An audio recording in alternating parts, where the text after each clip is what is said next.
A paz do Senhor, seja bem-vindo a mais uma aula aqui do EBD em Foco. Me chamo Herberson e nesta aula eu vou ministrar a lição número 6, que tem como título O Filho como Verbo de Deus. Nós estamos estudando a revista CPAD do primeiro trimestre do ano 2026 e agora, na lição número 6, nós vamos falar um pouco mais sobre Jesus Cristo. Na lição anterior, nós falamos sobre a obra do Filho, foi basicamente uma lição sobre o plano de salvação executado por Jesus Cristo. E agora, nesta lição, nós vamos basear aqui no Evangelho de João, que fala ali que no princípio era o verbo estava com Deus e o verbo era Deus. O que significa o verbo ali? Algumas bíblias traduzem como palavra, né? No princípio era a palavra, né? E isso é uma tradução de uma palavra grega chamada logos. O logos é algo muito profundo e a gente precisa entender por que João usou logos, por que o João usou aqui o verbo para falar de Jesus Cristo. Eu vou adiantar, João estava dialogando com os gregos e com os hebreus, no caso com os judeus, né, porque ambos os grupos ali tinham uma definição do que é a palavra. Né. De um lado, a gente tem os gregos que tinham uma definição um pouco mais cósmica, uma definição um pouco mais assim, subjetiva do que é essa palavra, e os hebreus, eles tinham ali uma revelação de Deus, a revelação da palavra de Deus no Antigo Testamento, principalmente por causa dos profetas. Né? É muito comum a gente ver no Antigo Testamento algo mais ou menos assim, a palavra do Senhor através do profeta fulano de tal, né? Então veio a palavra. E agora nós temos Jesus Cristo, que é a revelação suprema de Deus, e essa revelação suprema de Deus que João chama de logos, de verbo, de palavra. E a gente precisa realmente entender o que isso significa. Essa lição também trata sobre a questão do unigênito, do primogênito, o que realmente significa Jesus ser o primogênito. Será que ele é o primeiro criado? Não é isso, a gente sabe que não é, mas a gente precisa entender isso dentro do contexto bíblico. Então eu convido você a assistir essa aula até o final, tenho certeza que você vai aprender muito, eu aprendi bastante nessa lição, e aqui você vai realmente entender cada tópico e subtópico em detalhes. Quem conhece sabe que nós passamos aqui nos tópicos e subtópicos em detalhes, e quem não conhece ainda o estilo de aula aqui do EBD em Foco, o meu estilo de aula, está convidado a assistir essa aula até o final para conhecer melhor e aprender juntamente conosco aqui. Deixe seu comentário, curta o vídeo, se inscreva no canal, isso ajuda muito a divulgar o canal, a divulgar o nosso conteúdo. Antes de iniciar o conteúdo da aula, quero só deixar claro que eu vou usar o slide em PowerPoint, que é o mesmo slide que você pode usar na sua igreja. Nosso slide é 100% baseado na revista, com imagens de qualidade, bem pronto para ser usado. Quem é assinante do EBD em Foco, acesse slide de adultos e de jovens e vários outros bônus. Temos experiência na produção de slides subsídios da revista CPAD, ou seja, desde 2017, nós estamos produzindo esse conteúdo semanalmente, já fizemos mais de 900 slides. Então, assim, basta acessar o nosso site ebdemfoco.com ou enviar uma mensagem no nosso WhatsApp, você vai tirar todas as dúvidas e vai conhecer mais o nosso conteúdo. Nós temos também um aplicativo que você pode baixar na Play Store e ter também ali tudo na palma da sua mão, o aplicativo, né, você acessa aí o conteúdo também.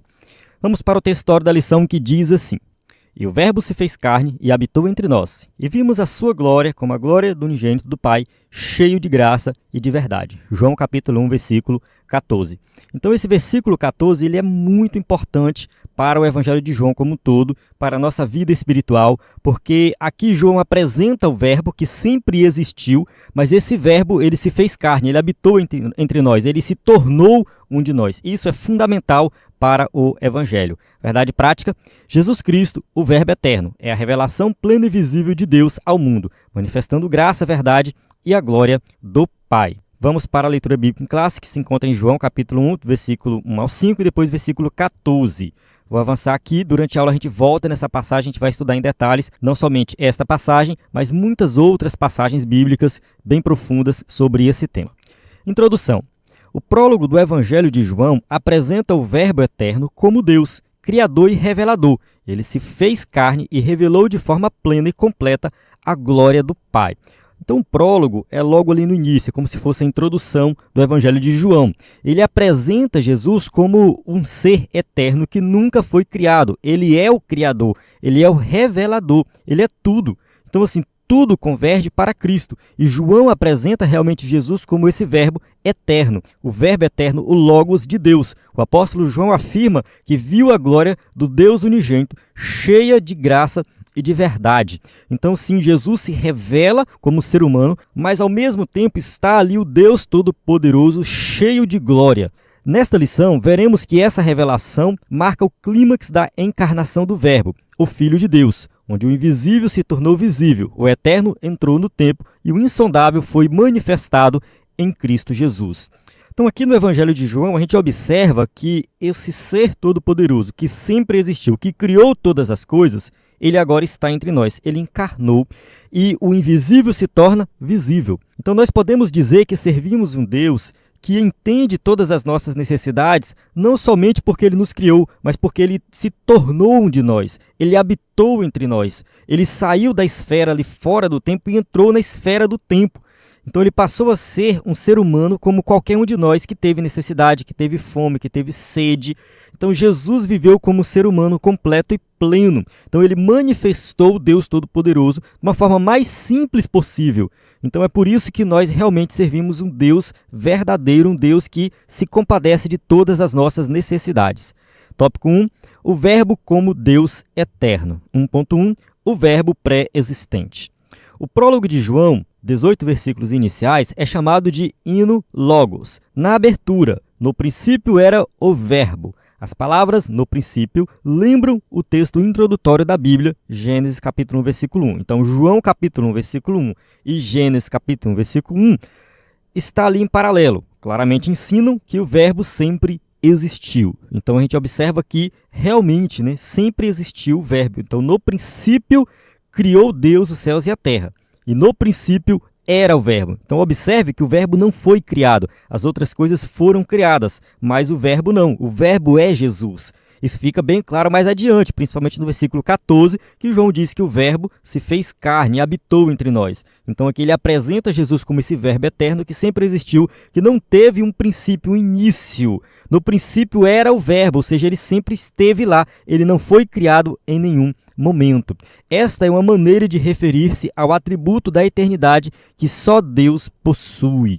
Então, esse atributo da eternidade é um atributo de Jesus Cristo, porque ele é Deus. A expressão verbo, logos, que é do grego, designa Deus, referindo-se à divindade do Filho. Então, o logos no Evangelho de João fala justamente de Jesus Cristo, que é o Deus Todo-Poderoso. O logos ele não pode ser criado, porque se ele for criado, ele não é logos. Não faz sentido dar um ponto inicial para o logos, tanto do ponto de vista dos judeus, do ponto de vista dos gregos, do ponto de vista cristão. O logos não pode ser algo finito, algo que passou a existir em algum momento e que vai deixar de existir em outro momento. Não, nada disso. O logos ele é algo que sempre existiu. Ele é o princípio eterno de todas as coisas. Ele é o princípio de porque tudo existe, vem a partir dele. É mais ou menos nesse sentido.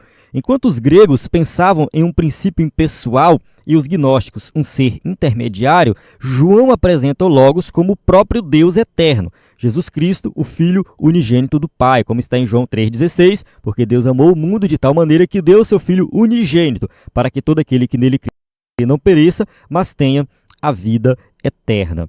Aqui o escritor da revista cita os gregos e os gnósticos. No caso aqui, os gregos é uma referência ao pensamento dominante daquela época, o pensamento grego. Eles tinham ali uma ideia do que é o Logos, eu vou explicar daqui a pouco sobre isso. E os gnósticos eram um grupo mais específico que tinha também algumas crenças ali relacionadas à questão do Logos também. No entanto, a gente observa que João ele apresenta esse Logos e ele diz quem é. Ele não deixa algo subjetivo, impessoal. Não, o Logos para João é um ser pessoal. O Logos para João é o Deus que se revela, é o Deus encarnado, é o Deus que tem primazia sobre toda a criação. Daqui a pouco a gente vai falar dessa questão do unigênito e primogênito, mas é justamente essa ideia. O primogênito na Bíblia não necessariamente é aquele que foi criado primeiro, mas é aquele que tem a primazia, é aquele que está sobre os outros. A gente observa isso na Bíblia o tempo todo. A gente pode ver, por exemplo, Abraão, que Ismael era o mais velho, mas quem herdou a promessa foi Isaac, que era mais novo. Depois Isaac teve 2 filhos, Jacó e Esaú. Também o mais novo foi aquele que teve a primazia. E depois os filhos de Jacó também, eles tinham ali o primogênito, mas não foi o primogênito que teve a primazia, foi Judá, que liderou os filhos de Jacó. Então, assim, a gente observa que Deus sempre trabalha dessa forma, né?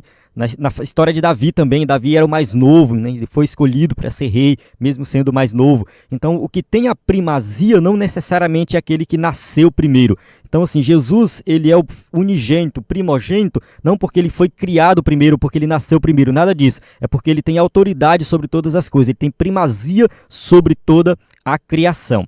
Agora eu quero falar sobre a questão do Logos do ponto de vista aqui dos gregos. Eu tirei aqui um trecho do livro do Champlin, o comentário do Champlin, que ele comenta essa parte de João, e ele está descrevendo aqui como que um dos grupos daquela época entendia o Logos. Aqui são os estoicos, né? Eu vou ler aqui, fala assim, ó. Para eles, o Logos seria a razão universal, a força criadora eterna, a energia sustentadora e orientadora, a alma do mundo. Tudo isso são outras tantas expressões do Logos, e dessa forma foi criado um tipo de panteísmo com emanação e absorção final. O Logos seria o mundo, na realidade uma substância material, a saber, o fogo. Tratar-se-ia do universo como uma razão mundial ativa e criadora, e as suas manifestações foram chamadas de logoi spermatikoi, ou seja, sementes da razão.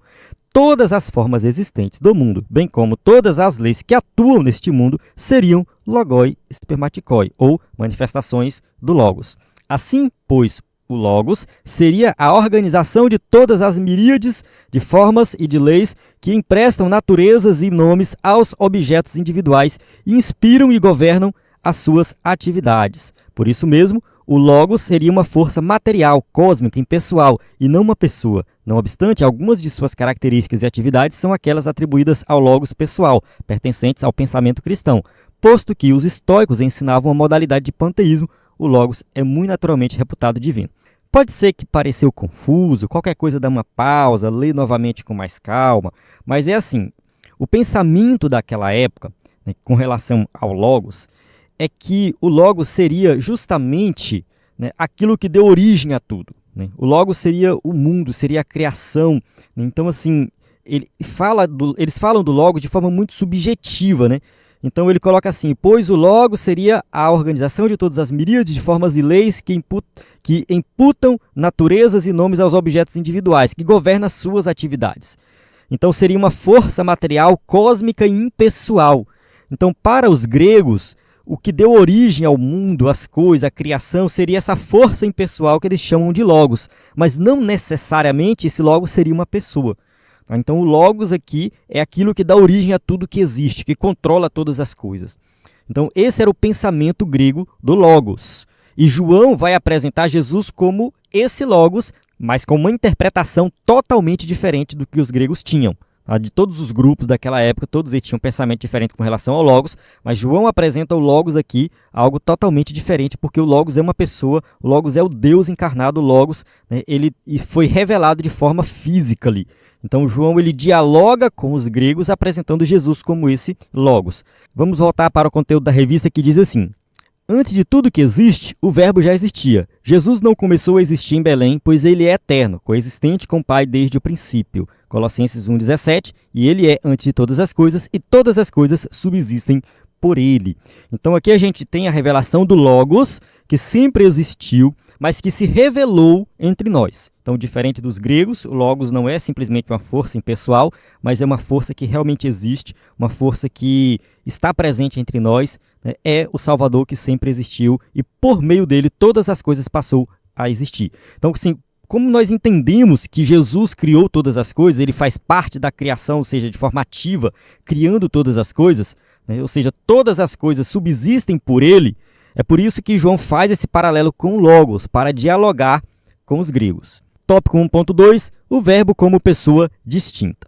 No texto bíblico, João afirma que o verbo estava com Deus. A expressão grega prostonteon, com Deus, comunica relacionamento face a face, ou seja, comunhão pessoal e eterna entre o verbo, que é o Filho, e Deus, e aqui que é apresentado como o Pai.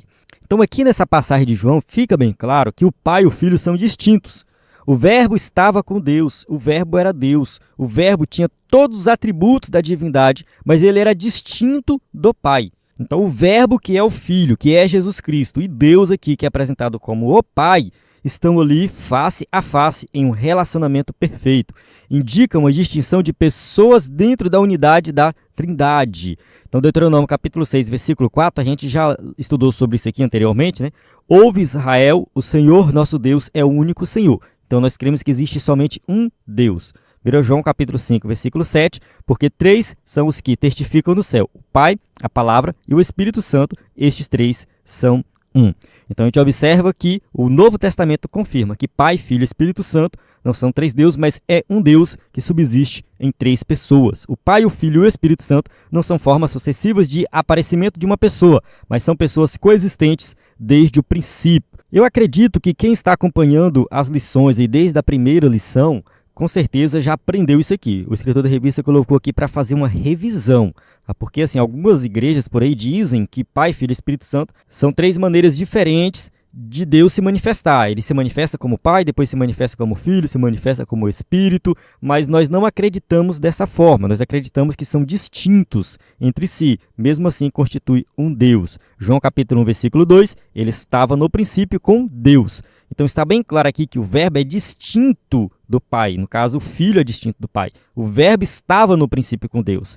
Em João capítulo 17, versículo 5, e agora glorifica-me tu, ó Pai, junto de ti mesmo, com aquela glória que tinha contigo antes que o mundo existisse. Então Jesus ele está se referindo à sua pré-existência, ou seja, eu já existia antes e me glorifica com essa glória que eu já tinha antes que o mundo existisse. Então aqui a gente vê mais uma prova de que realmente o Filho é distinto do Pai e, ao mesmo tempo, é o Deus Todo-Poderoso.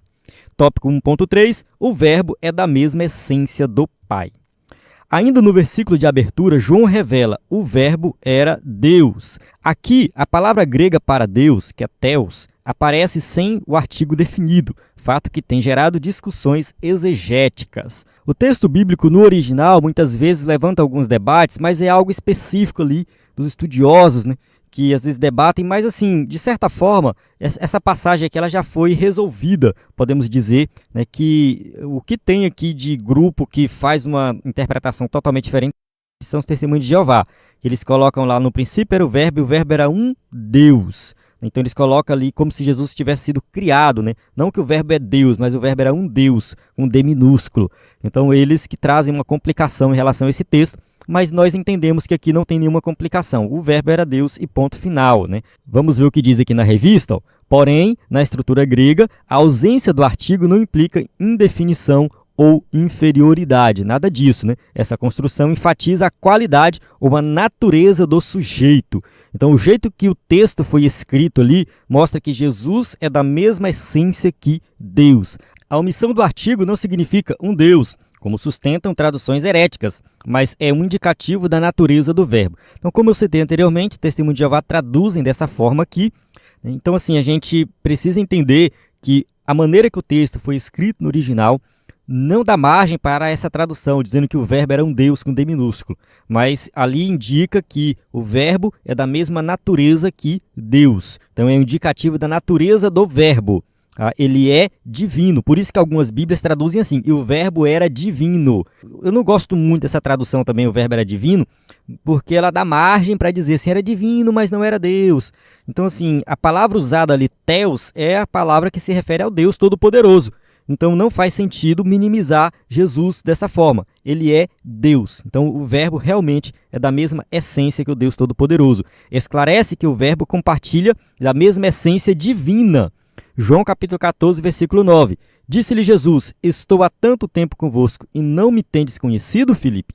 Quem me vê a mim, vê o Pai. E como dizes tu, mostra-nos o Pai. Então assim, Filipe queria ver o Pai. Jesus fala assim, eu estou contigo, vocês não me conheceram ainda?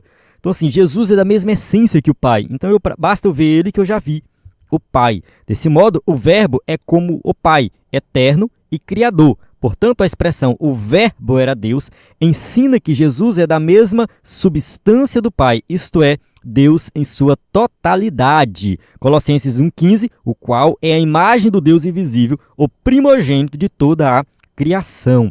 Essa carta de Paulo aos Colossenses, ele apresenta ali Jesus de forma muito profunda. Realmente, Jesus é o primogênito de toda a criação, a imagem do Deus invisível, o que sustenta tudo que existe, o criador de todas as coisas. É muito bom você dar uma lida nessa carta para compreender melhor o que Paulo apresenta ali sobre Jesus Cristo. Então, assim, o Verbo, ele é eterno, ele é o Criador, ele é da mesma essência, da mesma substância que o Pai, né, como está aqui em Colossenses 1,15, né, é a imagem do Deus invisível. O primogênito, já expliquei anteriormente, posso explicar novamente. Primogênito é aquele que tem a primazia, não é aquele que foi criado primeiro. Não é porque Jesus é a primeira criatura de Deus, não. A palavra primogênito aqui está bem claro que ela está se referindo à questão da primazia. Eu até peguei mais um trecho aqui do livro do Champlin.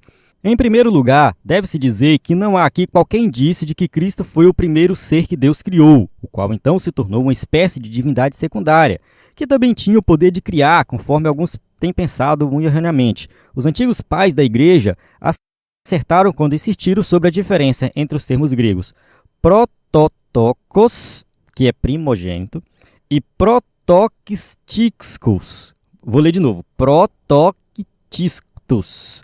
Primeiro criado. Então são dois termos distintos. Um significa primogênito e o outro significa primeiro criado. Se por acaso o escritor bíblico quisesse dizer que Jesus foi o primeiro criado, ele usava essa outra palavra aí, protoktistos. Mas ele usou primogênito porque a palavra primogênito tinha um outro significado. Tinha o significado daquele que tem a primazia e não necessariamente que foi o primeiro que nasceu ou o primeiro criado. Vamos continuar lendo aqui. Em segundo lugar, de acordo com a linguagem divina do Novo Testamento, termos como primeiro gerado e unigênito não implicam em começo dentro do tempo e nem envolvem necessariamente o elemento de tempo conforme sucede na linguagem comum. Isso pode ser comparado com a frequente referência de Homero aos deuses. Homero já é um escritor grego lá daquela época, né? A referência dele aos deuses, aos quais chamava de sempre gerados. Então, a referência que Homero fazia é que os deuses eram sempre gerados e não criados. Para Deus, Cristo é o unigênito, e isso por toda a eternidade. Esse termo alude simplesmente ao caráter ímpar de Cristo e à sua filiação eterna como natureza desse caráter ímpar. Portanto, está em pauta uma relação toda especial. A relação pai-filho é eterna. Então, o unigênito aqui é de relação, uma relação eterna, uma relação ímpar, uma relação totalmente diferente de tudo que existe no universo. Tá? Continuando a leitura. O próprio termo filho dá a entender para nós que alguém veio à existência depois que seu pai já existia por algum tempo. Mas não é assim que o vocábulo é aplicado a Cristo, pelo que a palavra primogênito não envolve o elemento tempo, no sentido que não houve tempo em que Cristo começou a existir. Então, assim, chamar Jesus de filho de Deus, de primogênito, de unigênito, em momento algum, tem uma referência ao tempo, no sentido de que ele passou a existir em algum momento do tempo. Nada disso. Tá? Filho aqui é dizer que é da mesma essência, que é da mesma característica.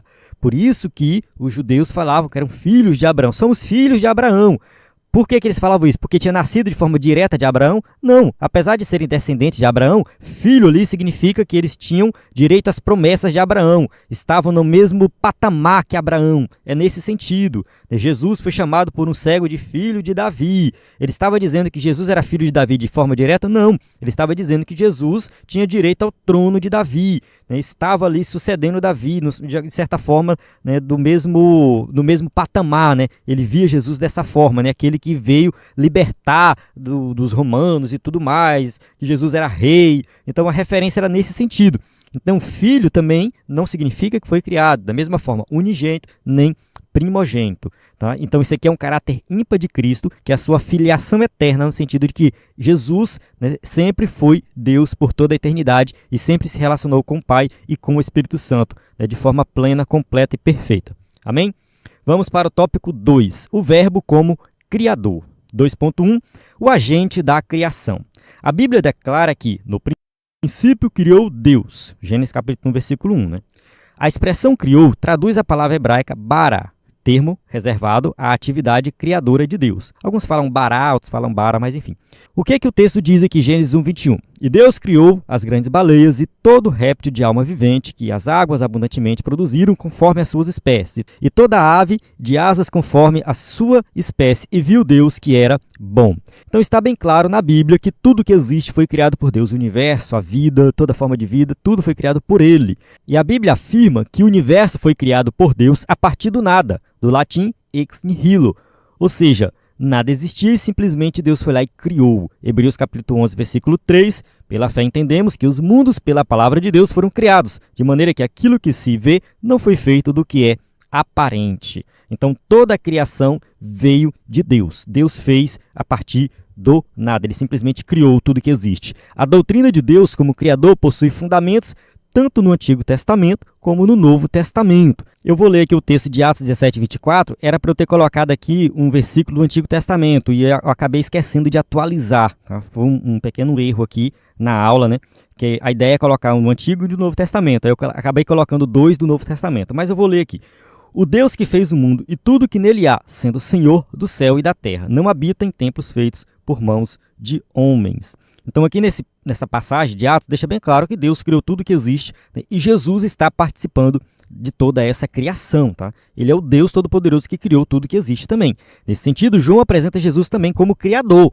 Tá? João capítulo 1, versículo 3, todas as coisas foram feitas por ele e sem ele nada do que foi feito se fez. Então a gente tem que entender que Jesus participa da criação de forma ativa. Este versículo enfatiza a divindade do Verbo, uma vez que a criação é obra exclusiva de Deus. Desse modo, o Filho é o agente ativo na criação do universo. Então, sim, Jesus ele participa de forma ativa na criação, porque ele é o Deus Todo-Poderoso. Colossenses 1, versículo 16 e 17. Porque nele foram criadas todas as coisas que há nos céus e na terra, visíveis e invisíveis, sejam tronos, sejam dominações, sejam principados, sejam potestades. Tudo foi criado por ele e para ele. E ele é antes de todas as coisas, e todas as coisas subsistem por ele. Eu acho que esse versículo aqui encerra tudo o que a gente já falou até agora sobre a divindade de Jesus. Porque não tem como negar a divindade de Jesus lendo isso aqui.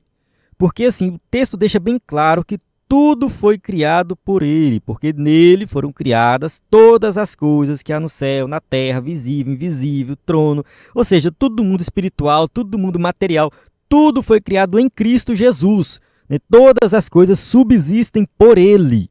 Então assim, Jesus é o Deus Todo-Poderoso Criador. 2.2, a fonte da vida. O apóstolo João enfatiza com clareza que nele estava a vida, referindo-se ao Verbo eterno Jesus Cristo. Então a vida está nele, a vida espiritual, a vida física, tudo está nele. Essa declaração revela que o Verbo é a fonte absoluta e originária de toda forma de vida, tanto física quanto espiritual e eterna. Então observe aqui que toda forma de vida está em Cristo Jesus. Ele é a fonte dessa vida. João capítulo 3, versículo 36. Aquele que crê no Filho tem a vida eterna. Mas aquele que não crê no Filho não verá a vida, mas a ira de Deus sobre ele permanece. Então aqui, nesse versículo, a gente fala da vida eterna. Mas, assim, não é somente a vida eterna, é toda a vida. Toda forma de vida está em Cristo Jesus. A expressão denota a autossuficiência do Verbo, uma característica específica da divindade. Atos capítulo 17, versículo 25. Então pouco é servido por mãos de homens, como que necessitando de alguma coisa, pois ele mesmo é quem dá a todos a vida e a respiração e todas as coisas. Então aqui em Atos capítulo 17, versículo 25, também deixa bem claro que é ele que dá a vida a todos. Tudo que respira, tudo que existe, tudo que tem vida, até mesmo as plantas, né, que têm vida, essa vida também foi dada por Cristo Jesus. Jesus não depende de nada ou ninguém para viver. Ele compartilha da mesma substância divina. João capítulo 5, versículo 26. Porque como o Pai tem a vida em si mesmo, assim deu também ao Filho ter a vida em si mesmo. Então, assim, tanto o Pai como o Filho têm a vida em si mesmo. Eu tive um professor de teologia que ele dizia assim, que quando Jesus morreu ali na cruz, a morte chegou para Jesus e falou assim, eu posso? Eu tenho autorização? Aí Jesus deu o sinal positivo, pode. Aí Jesus morreu. É claro que isso é uma encenação, a gente não sabe como que é a morte, se a morte pode ser personificada dessa forma, né? Mas que fica bem claro que realmente Jesus ele é o dono da vida, ele entregou a vida dele, ele se entregou por nós. Então, assim, a morte de Jesus é algo que realmente é difícil de entender, porque ele é o dono da vida, ele é o autor da vida. Eu acho que é em Atos dos Apóstolos que está escrito isso: vocês mataram o autor da vida. É Pedro pregando, ele fala sobre isso, né? Fala para os judeus. Então, assim, está ali o próprio dono da vida, ele entregou a vida dele, porque ele tinha vida em si mesmo. E da mesma forma que ele entregou, ele voltou à vida, né? Então, assim, para ele não existe morte, né? Pode-se dizer assim, que ao mesmo tempo que ele morreu, depois ele ressuscitou.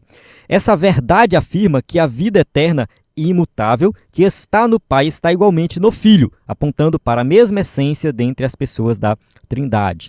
Então, assim, é uma verdade eterna e imutável, isso não muda em momento algum. Jesus sempre existiu e sempre vai existir. Tá? João capítulo 17, versículo 5, e agora glorifica-me tu, ó Pai, junto de ti mesmo, com aquela glória que tinha contigo antes que o mundo existisse. Então, essa glória que Jesus sempre teve, podemos dizer que durante a encarnação, por uma questão de limitação do corpo humano, Jesus não manifestou essa glória de forma plena e completa. Só deixando bem claro aqui, que Jesus, enquanto estava encarnado, ele não era menos Deus, ele não deixou de ser Deus. Ele era 100% Deus, só que havia uma limitação do corpo humano. Então, essa limitação fazia com que ele não tivesse essa manifestação poderosa, como ele é citado aqui, que eu tinha contigo antes que o mundo existisse. Mas Jesus sempre foi Deus enquanto estava encarnado e será Deus por toda a eternidade. 2.3, a luz dos homens.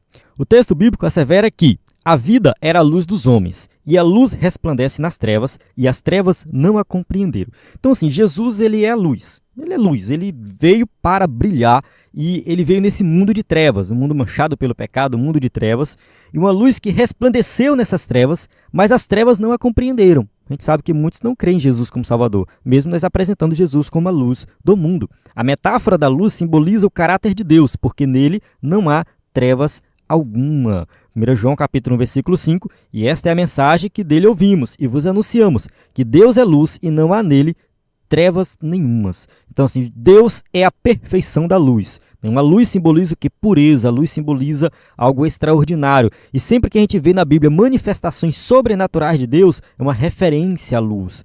A gente já falou aqui em lições anteriores sobre a transfiguração de Jesus, né? E essa transfiguração, né, apareceu que uma luz, a sua roupa, né, tinha uma luz ali, era tão branca, tinha uma luz, o seu rosto brilhava, né, com uma luz intensa. Então, sempre que a gente vê falar dessa manifestação visível de Deus, a gente fala de luz. Nesse contexto, Jesus é apresentado como a luz verdadeira. Ele não apenas possui luz, ele é a própria luz. Então, Jesus diz ali em João 8,12, sou a luz do mundo. E João capítulo 1, versículo 9, a verdadeira luz que vinda ao mundo ilumina toda a humanidade. Então, Jesus, ele é a verdadeira luz que ilumina esse mundo de trevas. Se nós quisermos enxergar a verdade, devemos olhar para Jesus Cristo. Ele dissipa as trevas, ilumina os perdidos e revela o pecado. Mateus capítulo 4, versículo 16, o povo que estava assentado em trevas viu uma grande luz, e aos que estavam assentados na região e sombra da morte, a luz raiou. Então, quando Jesus chegava, aquele lugar mudava. As pessoas tinham esperança, as curas aconteciam, era um milagre, era coisa maravilhosa. Então, quem andava com Jesus, quem seguia Jesus, via esperança. Por quê? Porque abandonava o pecado, abandonava as coisas ruins, deixava essa vida de trevas e passava a viver na luz que é Jesus.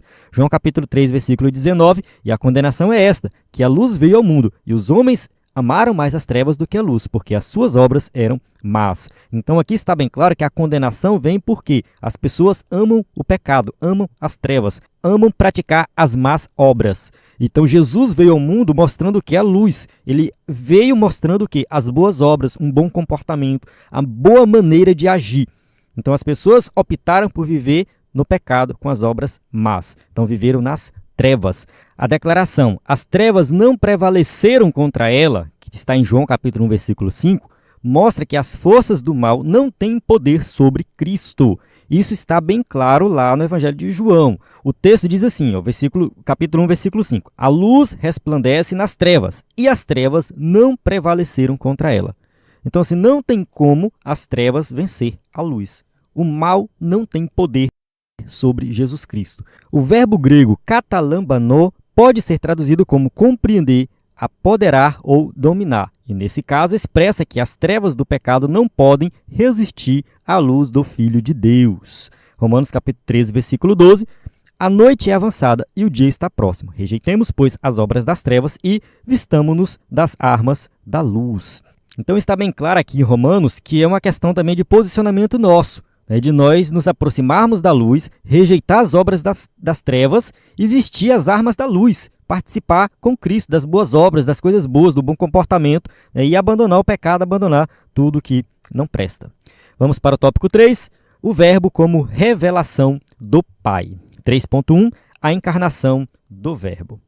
João também apresenta o verbo como o supremo meio de autorrevelação do Pai. O verbo se fez carne e habitou entre nós e vimos a sua glória. Então aqui João 1,14 está bem claro que o verbo se fez carne, ele habitou entre nós, ele está entre nós. Então assim, Jesus ele habitou aqui como ser humano 100% homem. Esta afirmação marca o ponto culminante da revelação divina. O verbo se tornou homem sem deixar de ser Deus. Isso aqui é bem claro. Em momento algum, ele abandonou a divindade. Não, ele sempre foi Deus. Filipenses capítulo 2, versículos 6 a 8, que, sendo em forma de Deus, não teve por usurpação ser igual a Deus, mas fez a si mesmo de nenhuma reputação, tomando a forma de servo, fazendo-se semelhante aos homens, e achado na forma de homem, humilhou-se a si mesmo, sendo obediente até a morte e morte de cruz. Então, mesmo Jesus, sendo Deus Todo-Poderoso, ele assumiu o que? A forma de servo. Ele veio para servir e dar o exemplo para cada um de nós. Então, aquelas pessoas que querem se exaltar, quer ser melhor do que os outros, quer passar por cima dos outros, não quer servir ninguém, não quer ajudar ninguém, essas pessoas estão fazendo totalmente o contrário do que Cristo fez. Porque são seres humanos comuns e querem, né, se parecer com Deus, né, querem se exaltar e tudo mais. E o Deus Todo-Poderoso, que poderia se exaltar, foi lá e se humilhou. E mostrou assim, olha, esse é o comportamento correto. Então, assim, nós servimos um Deus que vai na contramão do mundo. Tudo que o mundo acha que é certo, está errado. Né? E Jesus veio e mostrou isso na prática, né, se encarnando e vivendo como ser humano. O termo grego eskenosen, que é habitou, significa literalmente armou sua tenda. Essa linguagem faz alusão ao tabernáculo, onde a presença de Deus habitava no meio do povo de Israel. Êxodo capítulo 25, versículo 8 e 9. Né? E me farão um santuário e habitarei no meio deles, conforme tudo que eu te mostrar para o modelo do tabernáculo, para o modelo de todos os pertences, assim mesmo farei. Então, assim, tabernáculo é algo muito importante, né? A gente já teve aqui uma revista inteira sobre tabernáculo, uma revista anterior aí, não lembro qual foi o ano, mas, enfim, Deus habitava no meio do povo e o tabernáculo, né, simbolizava a presença de Deus ali. Então, quando o texto do Novo Testamento diz que Jesus habitou entre nós, que ele armou a sua tenda, continua a mesma ideia. Deus está no meio de nós. E essa mesma linguagem é levada para a Nova Jerusalém. Lá na Nova Jerusalém, a gente vê ali também um paralelo com o tabernáculo, porque o Santo dos Santos, que era lá no tabernáculo, ele tinha uma forma de cubo, né? Ele tinha a mesma medida de largura, comprimento e altura, que é também lá na Nova Jerusalém. A Nova Jerusalém, largura, comprimento e altura, é tudo igual. E Deus vai habitar na Nova Jerusalém por toda a eternidade. Então a gente observa que o tempo todo, de Gênesis a Apocalipse, é Deus, né, tentando se aproximar do ser humano, né? Está ali no meio do ser humano. Então, assim, quando a gente olha para a história de Israel, quando o povo pecava, a glória de Deus saía, se afastava. Mas nós sabemos que na Nova Jerusalém, Deus não vai se afastar em momento algum, nós estaremos para sempre com Ele, né? E Ele está conosco hoje. O Espírito Santo habita na igreja, habita nos nossos corações. O corpo de Cristo é assim, comparado a esse tabernáculo. Nele, a glória de Deus se manifestou visível aos homens. Colossenses 2,9, porque nele habita corporalmente toda a plenitude da divindade. Então aqui um paralelo com o tabernáculo, né? O tabernáculo estava lá, a glória de Deus, o sacrifício acontecia lá, tudo acontecia lá, a presença de Deus estava no tabernáculo. Da mesma forma está lá Jesus manifestando a glória de Deus. Ele revela a união hipostática das duas naturezas do Filho, divina e humana. Ele é o Emanuel, o Deus conosco, a plena revelação do Pai. Hebreus capítulo 1, versículo 1, e havendo Deus antigamente falado de muitas vezes e de muitas maneiras aos pais pelos profetas, a nós falou-nos nestes últimos dias pelo Filho. Aqui dá para a gente voltar lá para o começo da aula e lembrar que o verbo, que é o Logos de Deus, é uma referência também à palavra de Deus no Antigo Testamento. Como eu disse lá no comecinho da aula, Logos é algo que abrange tanto os gregos como os hebreus. Ambos os grupos são contemplados ali. Por quê? Porque os hebreus, quando viram João apresentar Jesus como Logos, eles lembraram da revelação de Deus no Antigo Testamento, que era através da palavra. Então, a palavra de Deus foi revelada no Antigo Testamento. E essa palavra agora chega até Jesus Cristo. Jesus é a revelação plena, completa do Pai. Então, a palavra de Deus agora está presente ali no meio do povo. Então, assim, Deus falou através dos profetas, agora ele fala através do Filho, porque ele é a personificação de toda a palavra de Deus no Antigo Testamento. 3.2. A plenitude da graça e da verdade. João, testemunha ocular da encarnação do Verbo, declara ser a glória do unigênito do Pai, cheio de graça e de verdade. Então, sim, Jesus é a glória do unigênito. Ou seja, Jesus representa a manifestação completa de Deus, plena. Não existe nada que falta ali. Está ali a manifestação do Deus Todo-Poderoso. A palavra glória, doxa, remete ao conceito de Shekinah, a presença gloriosa de Deus entre o seu povo, que era lá no Antigo Testamento. Êxodo capítulo 40, versículo 34 e 35. Então a nuvem cobriu a tenda da congregação e a glória, ou seja, a Shekinah do Senhor, encheu o tabernáculo, de maneira que Moisés não podia entrar na tenda da congregação, porquanto a nuvem permanecia sobre ela, e a glória do Senhor enchia o tabernáculo. Então, da mesma forma que a glória de Deus se manifestou lá no Antigo Testamento, no Novo Testamento, ela se manifesta de forma muito mais poderosa em Cristo Jesus. Então, Jesus é a revelação muito maior, muito mais completa. O tabernáculo apontava para Cristo, ele cumpre todo o Antigo Testamento. Porém, enquanto a glória da Antiga Aliança se manifestava parcialmente, em Cristo ela se mostra plenamente. Então, a manifestação da glória de Deus em Jesus Cristo é plena, completa. João capítulo 2, versículo 11, que é citado aqui na revista, Jesus principiou assim os seus sinais em Caná da Galiléia e manifestou a sua glória, e os seus discípulos creram nele. Então, Jesus manifesta a sua glória através dos seus milagres, através do seu comportamento, da sua palavra. Então, ali está o Deus Todo-Poderoso revelando a sua glória. A frase cheio de graça e de verdade revela o conteúdo dessa glória. Não é um conteúdo qualquer, mas é um conteúdo divino, pleno e completo. Diferente da lei dada por Moisés, Cristo encarnou a própria graça salvadora e a verdade eterna. Então ele encarna tudo nele e a graça salvadora está nele. Por isso que é ele que morre na cruz do Calvário. Ele não apenas ensina a verdade, ele é a verdade. E não apenas oferece a graça, ele é a plenitude da graça de Deus. Uma provisão contínua que se manifestou salvadora a todos os homens. Tito capítulo 2, versículo 11, porque a graça salvadora de Deus se há manifestado a todos os homens. Então a gente observa que Jesus, nos seus ensinamentos, a gente aprende muito, mas através do seu comportamento a gente aprende muito mais, porque ele é a própria verdade. Tudo que ele fez, a maneira que ele agiu, ou seja, todas as palavras de Jesus, tudo que a gente tem revelado de Jesus Cristo nas Escrituras, a gente tem que seguir, porque ali está a manifestação da glória de Deus. A gente precisa seguir Jesus Cristo, né? Ele se manifestou de tal forma que tudo nele é a representação da glória de Deus e nós devemos seguir. 3.3, o revelador do Deus invisível. No último versículo de seu prólogo, João afirma, João capítulo 1, versículo 18, Deus nunca foi visto por alguém, o Filho unigênito que está no seio do Pai, este o fez conhecer. Então, assim, Deus se revela plenamente em Cristo Jesus, algo que eu tenho falado muito nas aulas anteriores. O Deus que nós cremos é o Deus que se revela através de Jesus Cristo. Não adianta falar assim, porque o Deus do povo tal lá, o Deus muçulmano, o Deus não sei o que, é o mesmo Deus nosso. Não é, porque o nosso Deus é um Deus que se revela através de Jesus Cristo. Temos que passar por Cristo para crer no Deus da Bíblia. Aqui o apóstolo enfatiza que Deus é invisível e inacessível. No entanto, o Verbo revelou de forma plena e perfeita. Êxodo capítulo 33, versículo 20, Deus falando para Moisés, e disse mais, não poderás ver a minha face, porquanto homem algum verá a minha face e viverá. Então, assim, Deus deixa bem claro, ninguém vai me ver, Moisés. Não tem como me ver e continuar vivo. Mas Jesus, ele revela o Pai. Então, por isso que no Novo Testamento nós temos uma revelação muito mais plena e completa do que o Antigo Testamento, que é em Cristo Jesus. A expressão Deus unigênito, monogenestel, significa literalmente o Deus único gerado. Então, aqui a gente deixa bem claro que Jesus, ele é o Deus unigênito.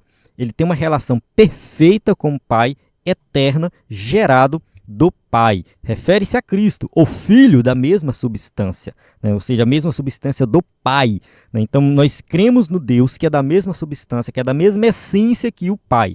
Essa declaração reafirma a eternidade e plena divindade do Filho. Cristo é a autorrevelação completa do Pai. Quem me vê, a mim, vê o Pai.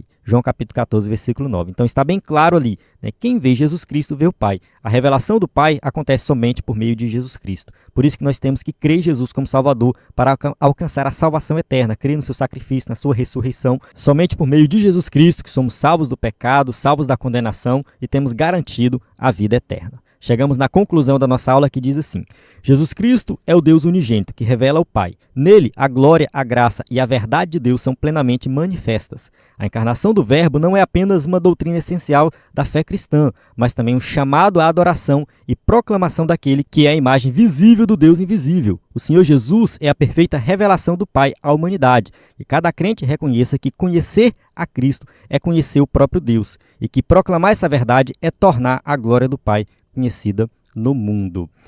Então aqui a gente tem uma conclusão que resume bem o que nós estudamos nesta lição, né? Jesus Cristo é a revelação plena de Deus, a encarnação do Verbo. Isso aqui é fundamental para a nossa fé, porque Jesus encarnou, foi um ser humano pleno, completo, né? E essa revelação é que nós temos que pregar. Nós temos que falar para as pessoas de Jesus, desse Deus Todo-Poderoso, que encarnou, que viveu entre nós e que realmente está preocupado com os mínimos detalhes da nossa vida. Então nós temos que entregar a nossa vida completa a Ele e viver em obediência a Ele. Amém? Então chegamos aqui no final da aula, temos aqui as perguntas para quem vai usar o slide aí na igreja.